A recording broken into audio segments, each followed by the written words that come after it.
Greetings, scale modelers, and welcome to another quick and dirty build and review. Today's episode is going to focus on the Airfix 1987 version of the Messerschmitt BF109F. The Messerschmitt 109 was World War II. From start to the finish, the Messerschmitt 109 was there. Anywhere Germany wanted to make its presence known, the Messerschmitt 109 was there. It took down B-17s. It fought here, it fought there, it fought everywhere. Let's get into this thing. Let's build it. This one comes with markings for the famous JG-27 in Africa and JG-54, which flew over Finland in Northern Europe. And I'm going to be doing the Northern Europe version because I've already built a JG-27. So let's get into this Battle of Britain badass and get it going. The Airfix BF109 has 57 parts, and detail looks a bit skimpy, or maybe I should say simplified. No major deal, but so not a super level of detail, but the directions are well drawn and very clear. And this is no news to Airfix experts, but this is my first Airfix kit. And the model builds, the parts are numbered in the order that you build the kit. So that's a new angle. Actually, that's pretty clever. I like that. That simplifies things. So, and the decal sheet, it'll let you do the ever popular JG-27 and another squadron that served in Finland during the war. So got a couple of options. I've already got a JG-27. So I think I'm going to do the European version, the squadron that served in Finland. Airfix does include a pilot figure, and I looked up a Luftwaffe pilot online, and my best color for that is XF81 Tamaya, which is for the dark green for RAF aircraft. So I'm going to do that, and then do khaki parachute gear, black helmet, and brown gloves. Well, as with most aircraft, the cockpit was the first thing to get finished, and I love it when they include a pilot figure, and Franz is looking pretty good. Very nice. Base coat for my 109. I happen to have a good matching AS24 dark green Luftwaffe specific paint. So that'll be the base, and I got to come up with a lighter green to go over that, or possibly a gray. It's time for Canopy Corner. How about that? Hey. Okay, people. This is some delicious and dangerous masking tape surgery that I have accomplished here. And the only other kit that I have in a stash is another Hasegawa 109. And that one is going to be a cakewalk compared to this little piece of work. But boy, look at that sharp definition. I used a hobby blade like you're supposed to. Never use an old hobby blade on your canopies. Oh, look at that. Look at that little front window. Woo! Okay, the 48 scale 109 canopy. There's a lot of little tight squares in there. So let's see how this one turned out. It was a lot of fun to tape up. I'm having more fun with these the further I go along. So that's a fun little side job when you build an aircraft. It's time once again for Canopy Corner, Canopy Corner, Canopy Corner. What the hell? Boy, getting the tape off of this and seeing how clean this worked out. Well, let's put it in a German way. When I got a look at how good this was, it made my bratwurst move. This is one of the best canopy corners ever, and I even got the little extra crossbar in there. Oh my gosh, this thing is a beautiful work of Germanic beauty.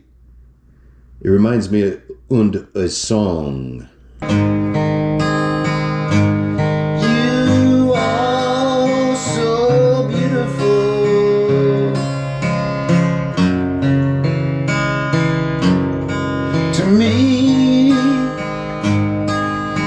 Can't you see?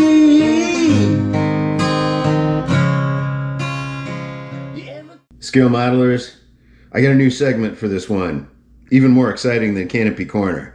And we're going to do a head-to-head, or a wing-to-wing, as it were, challenge on, this is going to be the test of all tests.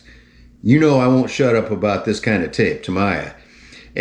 But here's the dark side of Tamiya, okay? So it will reduce your average amount of leaks. And you can only go on averages with this because stuff goes wrong all the time.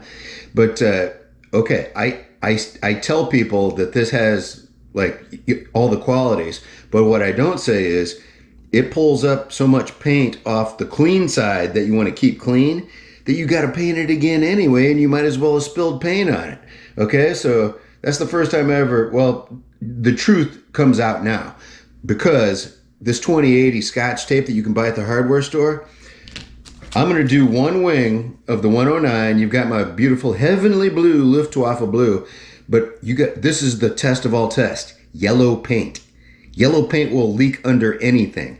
But will the gentle Scotch brand outperform and outdamage the Tamiya, which costs far more?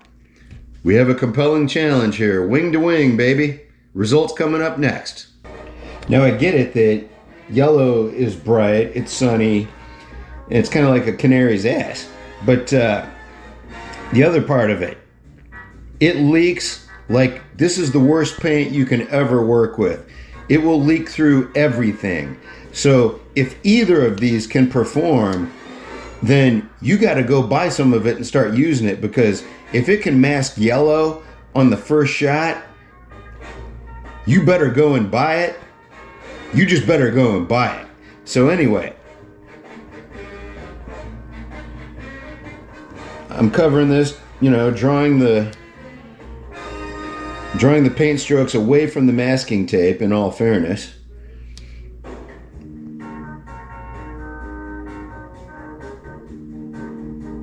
So I'm pulling the paint away from the tape.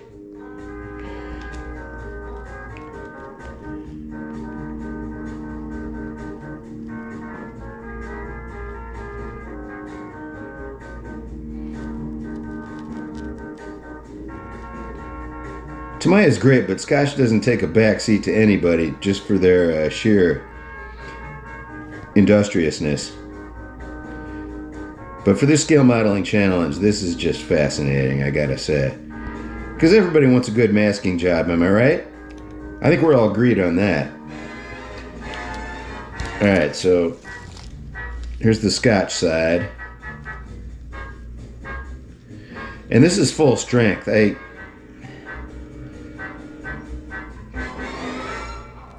I think I have a jar where I have it like half alcohol.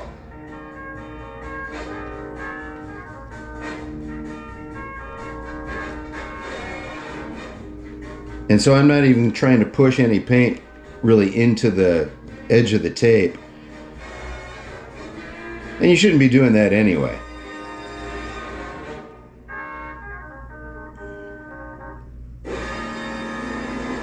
Even though this is the underside of the wing that you're never going to see, this is just a perfect time to have a masking tape showdown. Okay, the results coming up soon.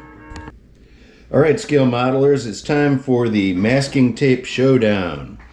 And this, I painted the wingtips with 3 coats total. The first 2 were full strength Tamiya flat yellow, and then the third coat was a wash of Tamiya yellow that I diluted, I don't know, about 60-40, 50-50 with rubbing alcohol, and that gave a nice wash over the brush marks from before. So they have a nice complete full finish on them, pretty rich looking. But which of these protected the best? Which was the best masking tape? And so that the diluted yellow paint, that will run through masking tape like you won't believe. So if both of these come out clean, I'm going to be amazed. Or if either of them do. Oh my gosh. Okay, Tamiya comes out clean as a whistle. I'm not even going to do touch-ups on this wing. Okay, Tamiya gets a 5-star. So let's check out the Scotch brand.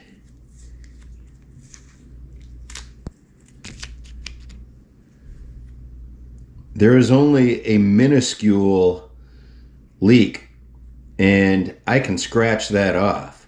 So both of these came out quite well, but Tamiya wins by a nose just because it didn't leak at all, and the Scotch did leak on the wingtip edge. But you know, for the money, that purple Scotch tape at the hardware store, that's a pretty damn good bang for the buck.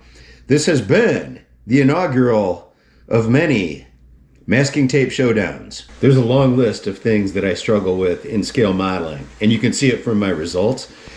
But one of them that is near the top of the list is doing Luftwaffe spinners.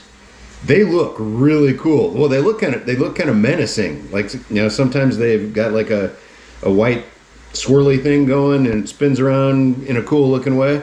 But I'm trying to do the same one that you see on the box, and I can't rub this tape in any harder to get this thing masked hopefully right. This is the spinner that I'm going for, and you can see that little notch there. So I've got my flat black spinner masked up. I can't rub that tape in any harder. It's time to land some flat white and see what happens. There's more suspense now than an episode of Canopy Corner, and that's really saying something. So let's see what happens. Hoping to use the forces of gravity to aid my masking job, I have even set the nozzle downward with hopes that the white paint will not seep up into the masking tape. Here's hoping, fingers crossed. At this point I got the nose painted yellow. You can't see it right now, but I got my base coat of dark green on there, and it'll be time to shoot on some camouflage after I get these wings glued in and dried. The horizontal stabilizers went in effortlessly. They fit really tight, so that was nice to see. Well, you see here, this is a airbrush set that I bought off Amazon.com, and the brand I think is GoCheer, Gocheer, and I see there's a warranty here that you have to register within 7 days, and I've let this thing sit on my living room floor for about 2 months, so I dicked myself out of that. But these are all the goodies to get me into the airbrush business. And I just picked up the hobby again about a year ago, so I kind of put this off. But this seems like a pretty good deal. It was only $53, and if it gets you a basic rig that gets you doing some of those finer details of the modeling game, I think that's a great value. So I'm looking forward to what I'm going to do with the 109 with the airbrush is I just need to shoot some olive drab, and I've got some acrylic paint ready to do that, and just to see if I can get functional with this thing. And this is a whole new step for me because I've just been doing nothing but rattle can and brush paints. So hopefully this gets me into the big leagues.